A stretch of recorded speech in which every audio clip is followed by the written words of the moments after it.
Yo, what's going on, y'all? Januzzi here. And jump straight into the Dark Deity 2 mid game. And something important here is whenever you start fighting bosses, you're going to get a buttload of experience. So, what I like to do is make a bunch of battle saves before I start chopping into a boss.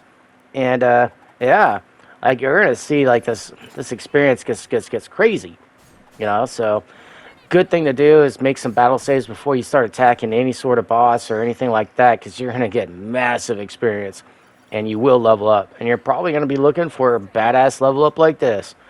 All right, let's move on. Okay, we're coming to another choice thing here. And well, this one is pretty big because both the katana and the mauler axe are very, very powerful items. Plus, you get a luck elixir right here. Really, really powerful. So it's really up to you what you do here, but I'll be taking pictures of what it looks like, and then afterwards show you guys the whatever it's got. The Mauler Axe works out really good with a Reaper class because then you can put on Empyrean to get more MP from kills, and then yeah, it's just a fantastic axe. While as the Katana, man, you got Ferocity, which can attack twice, so you can get like 4 hits in, and well, give you some extra unit power and stuff like that. Okay, gonna double down on boss experience because this gets pretty crazy. You want them to kind of hit you and engage in the battle to where you're getting a lot of experience. Like, watch how much experience I'm gonna get from this. He's gonna go after Valeria here. Slow it down a bit. Bam! Look at how much experience she just got from that. Great level up, right? Hell yeah! All right. Now, we're going to use someone that used like a mastery ability on them, right? Let's move, people. Because you do get experience from using these skills. Look at this. 2. Meh. Stuff you don't want. But if you engage and it's like, give everybody some shields and then engage with the boss, do like a little bit of chip hurt on them.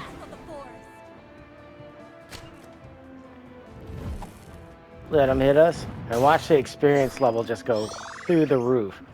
So if you play smart against some of these bosses, you can get a massive load of experience before moving on with the story or any other matches. Now, there's one problem with defeating the boss at the end, because there's going to be a lot of cutscenes afterwards, so you gotta hope that you do get a level up. Now, with Valeria, 1 experience, right? All the way level up. Nice, right? It's not a level up I want. So you're going to have to exit out of the game and do it again, or you have to go through a whole bunch of cutscenes, which will be a pain. But if you want that really good level up before defeating a boss, this is an opportunity to do it. Okay, we come to another choice here. Now, there's this Cosmere Grimoire, or Fractal Prism. It's whatever. It's up to you. What do you want these stuff, or just for story reasons? But if you do want a unique weapon, you destroy the relic. Or not, you'll get another Fractal Prism, which is also a pretty darn good weapon. Either way, it's up to you. This is a decision choice, so play it as you sees fit. All right, made it to chapter 18. Now you can start changing classes. Nice, right? Well, there's a thing with this, all right? On your first classes, the tier 2s, spend a coin, you can change over to anything that you want, right? I'm switching over, seeing what I like. But here we go. I want to do the Gallant into, the Ankra. Well, I'm like, shit, I did some battles, didn't like that, how the Ankra, I didn't like the abilities or its passive. I want to go to the Nightblade again. I want that dodge. Can't happen. Nothing. Do everything like there's nothing in here that's gonna let you go backwards. Can't go backwards at all. Not at all. Remember this. This is big because you have to fully dedicate into a class that you change into. So the first class, sure. Second class, you can spec into something else. Fine. Go back to Illisant. Hell, maybe you want a champion with it. But the first class, you can't change. You can't get those abilities. Can't get nothing. And if anybody tells you that you had 20 levels to learn the first class, they're full of shit. They're full of shit.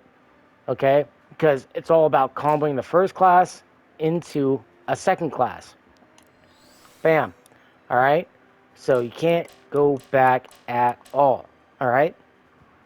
Remember this, because yeah, it'll be quite the pain when you really want to go back and be a Nightblade for the dodge, but you're on like a freaking devoted, and you're trying to promote into a Reaper, and you're wondering why you're getting your ass kicked.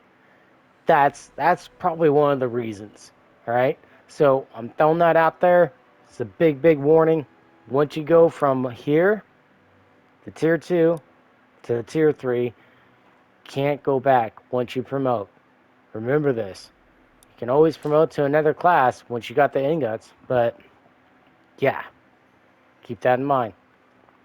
You're at chapter 18 and some more problems with leveling up. This is a problem because Eve is a very straightforward character. You just go from cutthroat to slayer. OP, meta as hell. It's really good. But there's one problem. See there at the mastery, it goes down to 20%. This one's at 35%. And well, with their ability, Licky Lasso is one of our most powerful abilities. Look, it has 45 mana. It works out great, right? It's cool. But, go to glass trees, bam, dropping that. So my big advice is, when you go from Cutthroat to Slayer, you get at least 20 mastery. At least 20 mastery. That's all you need. It'll upgrade the ability. Now, if you go through Beastmaster, cool.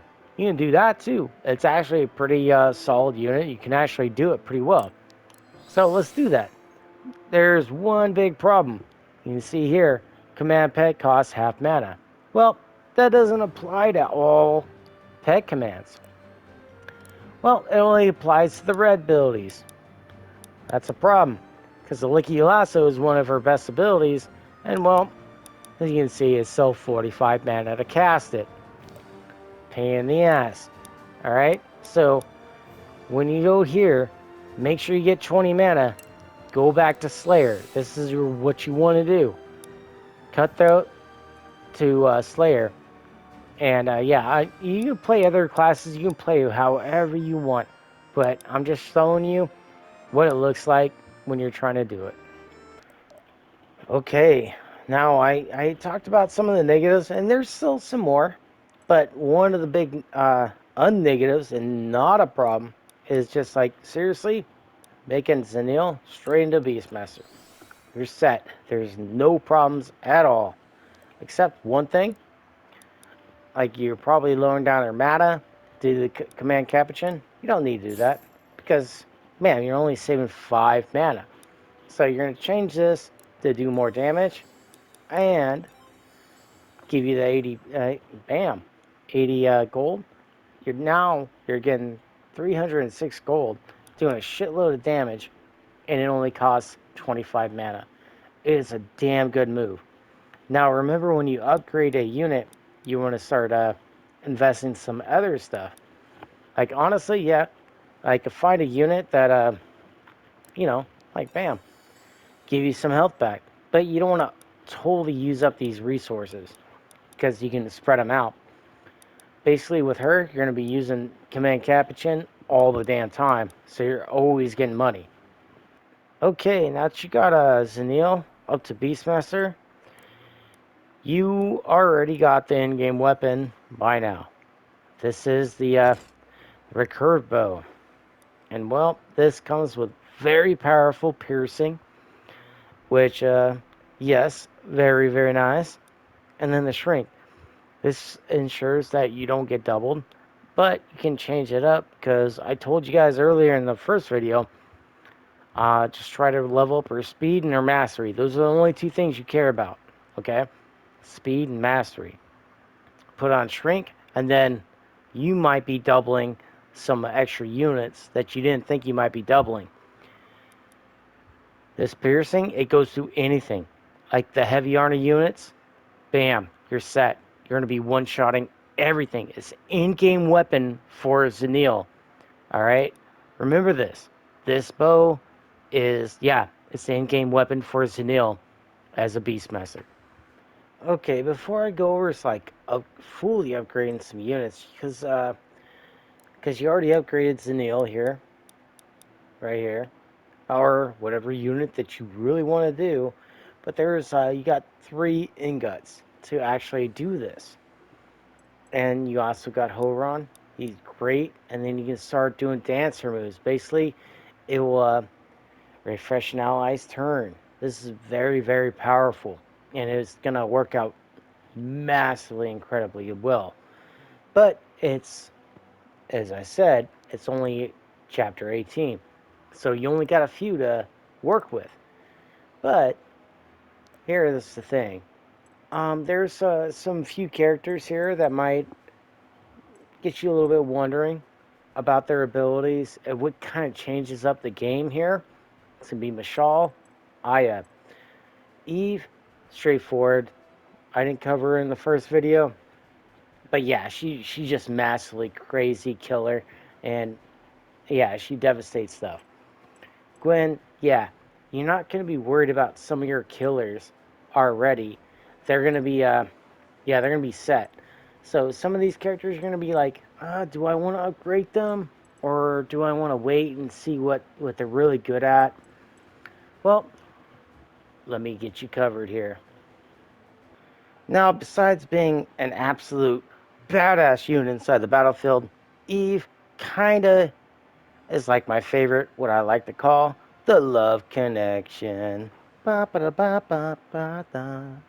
Well, reason why I call her that is because she has this amazing ability called the lickety lasso, and this thing can spread things up and manipulate the battlefield to however the hell you want. And this works out massively well, and I'm about to show it to you right now.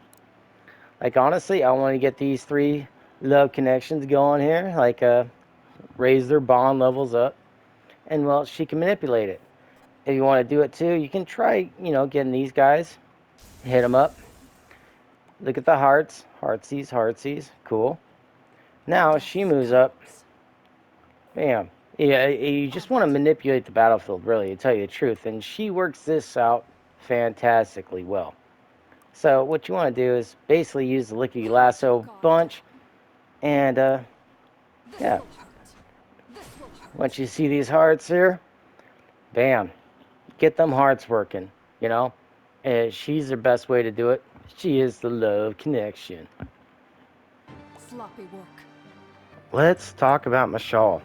Well, because she's the body that does the bodying. All right, and well, she's gonna start off as a Gale here, and coming in at a full-on 110 pounds because, well, 5 plus 5 equals 10.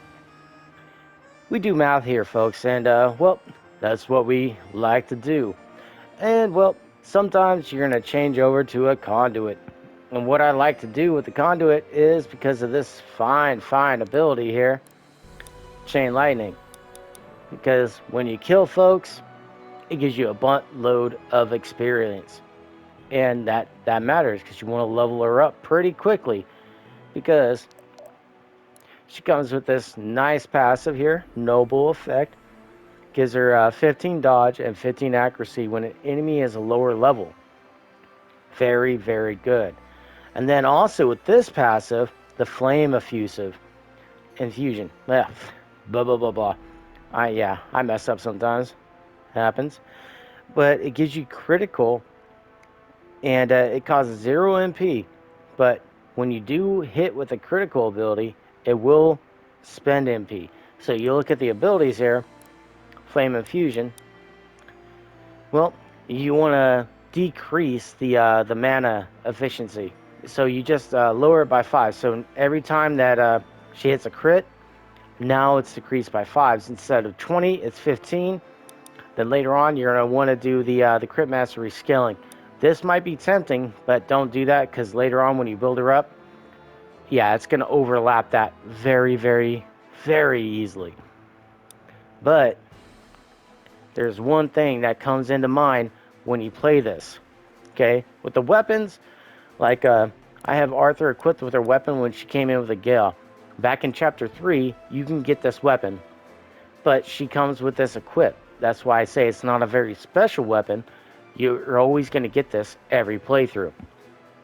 But I like to change her over to this barbed griffin thing.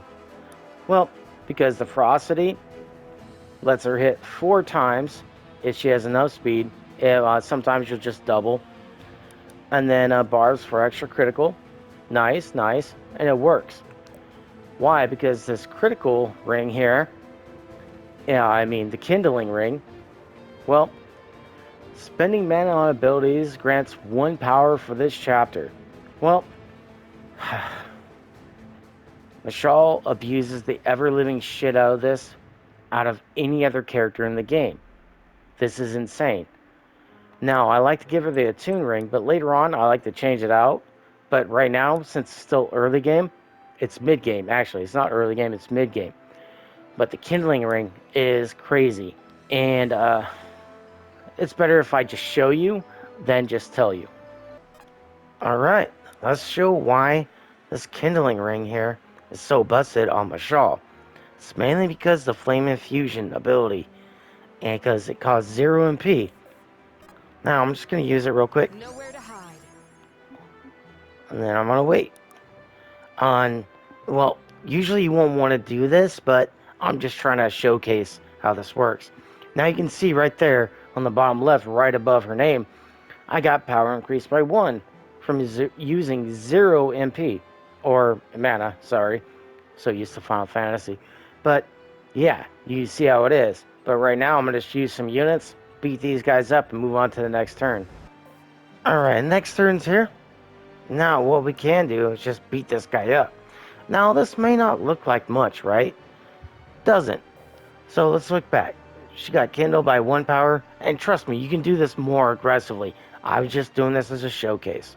So all I'm going to do, move up here, and she's got a 61% chance to crit. Cool.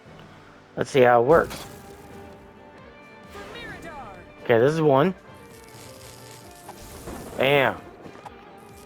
Okay, not a crit. Inexorable justice. Double crit. So we got 2. Our justice is Cool, divine. right? Well, now look at that. Kindle, power increased by 3. And I didn't use any mana skills besides what her innate ability was. The Flame Infusion. Now, I'm gonna just skip through this. Okay, let's see if I can interface without these fools being all stupid. Cool. Now, even if I do the Flame Infusion and get rid of the ability, Nowhere to hide. now, just do wait. Look at that. Power increased by 4. Now, I can in-phase. And, oh gosh, it gets stupid. It gets really stupid. Like, watch. Nowhere to hide. And now it's going to be 5. See? Now, because this Flame Infusion is pretty stupid. Like, every time you crit something while this is active, it will do something crazy. That's why I like to put on the Griffin with the attack twice at 60% damage, because she's going to have the speed to move on. And this applies very, very well with future classes. Well, touched up on that.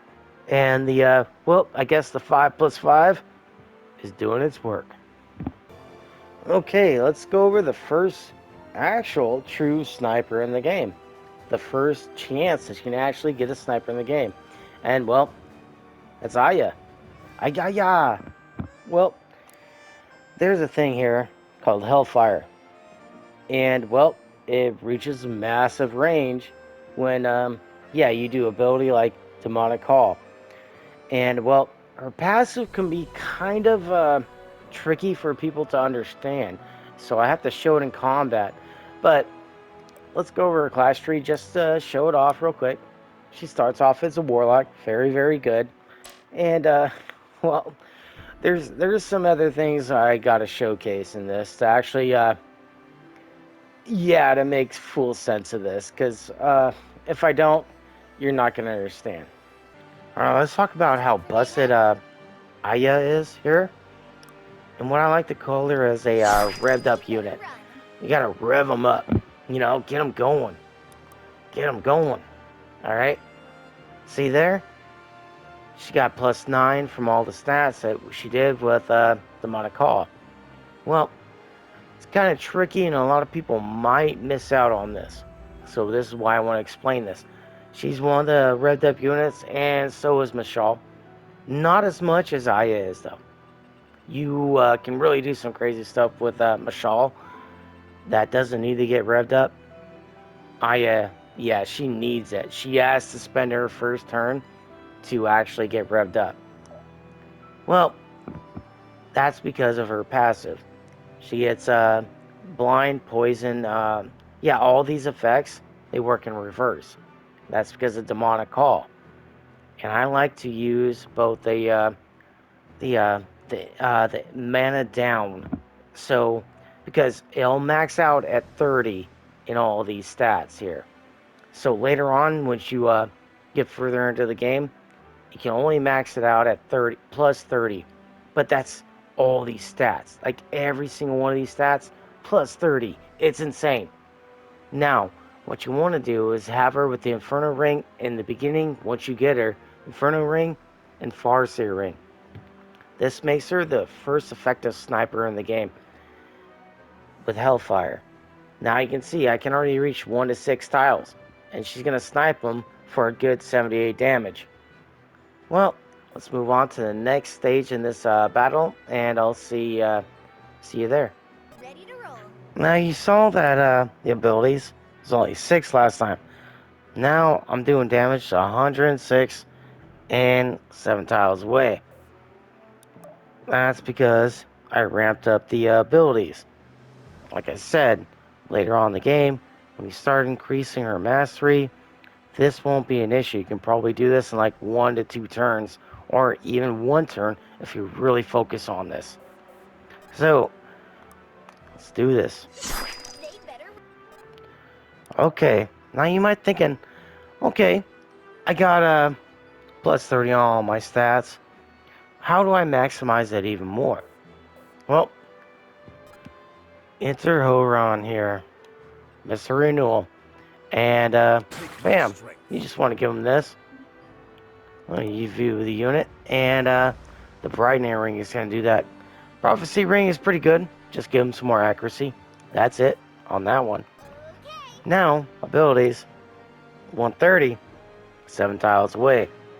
Now we're going to wait, and we're going to end the phase, and watch this stack. Bam. Abilities, stack it up. Wait. Abilities, 140, 7 tiles away. Pretty nice, right? Okay, and phase. You can go up to 3 times as much as his ability here, because it stacks up every 3 turns. Do another one. Oh, wait. Abilities, 153, 8 tiles away. So that's another way that you can stack it up if you really want to.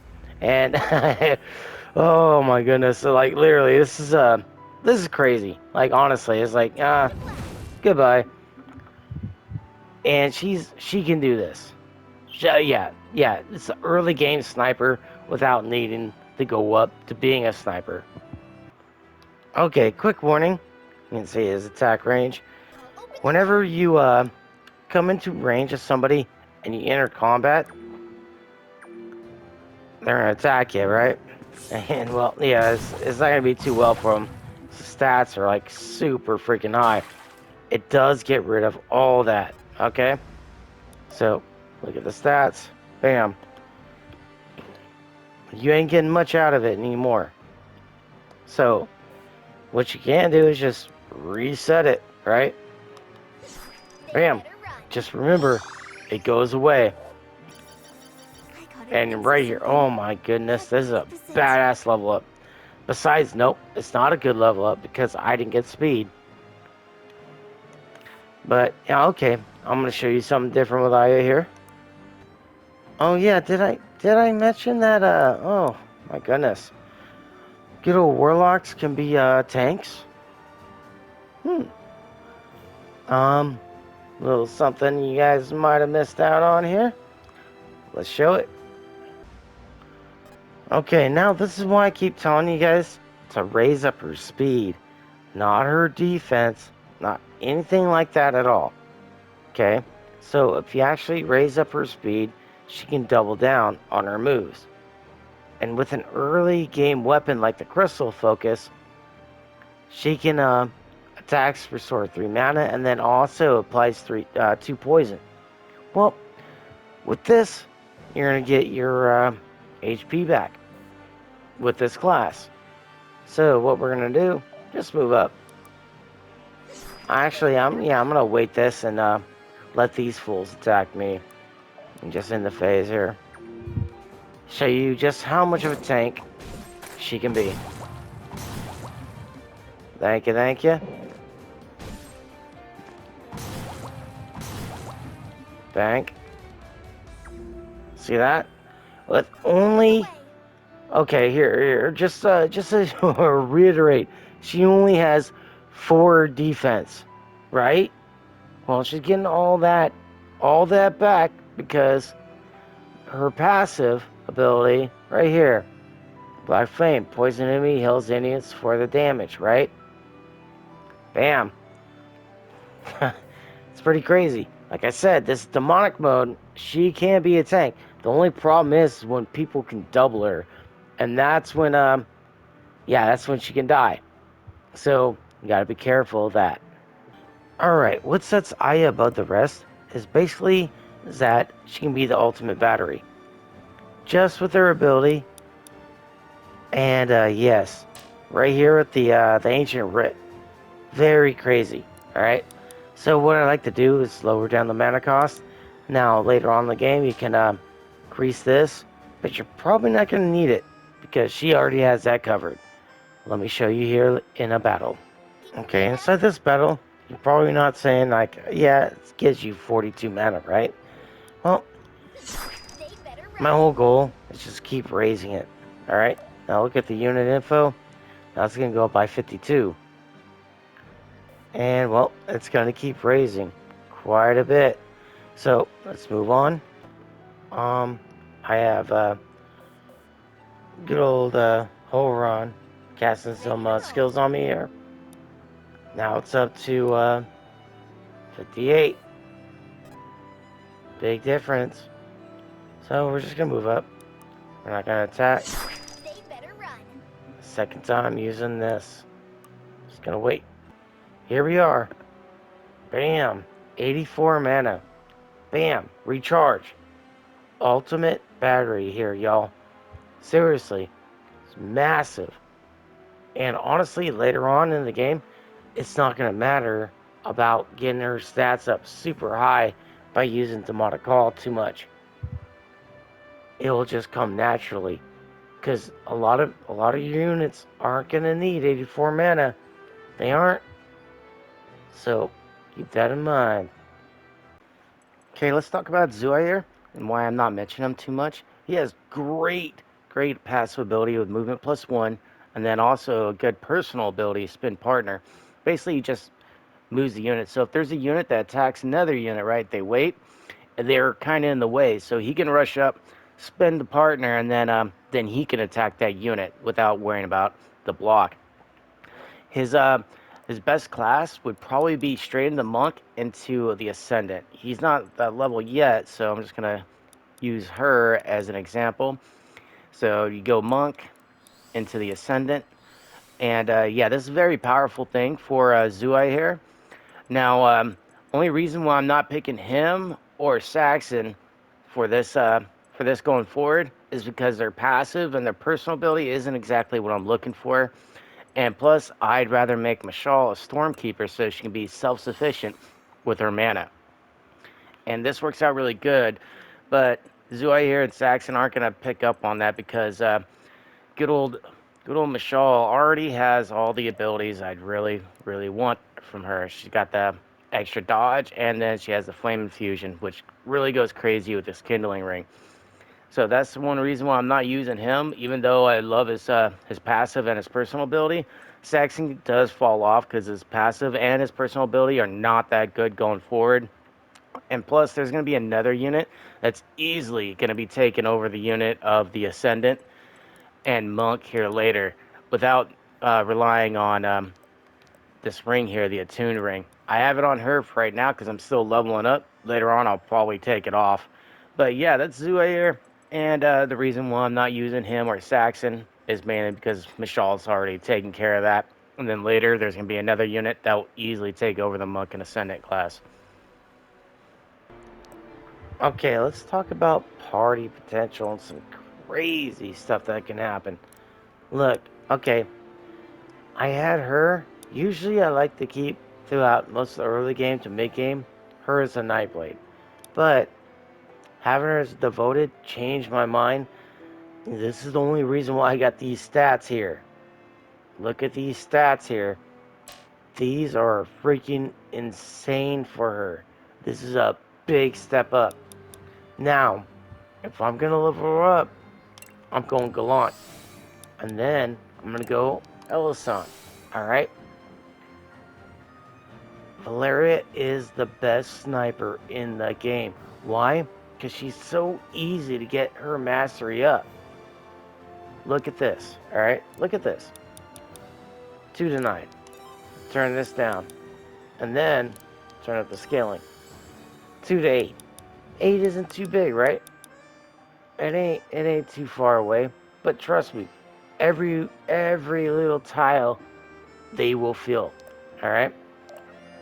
So if you actually go to their abilities or the units, the only reason why she's only hitting from 8 tiles away instead of 10 is because her mastery is at 33. If I get up to 40, sniper full draw is going to be at 10. I get the mastery up to 50, be at 12. And it only costs 25 mana. That means she's fully self-sufficient and destroying stuff. This is yeah, it's only good if I show you in game, but right now it's not. It's still a little bit early.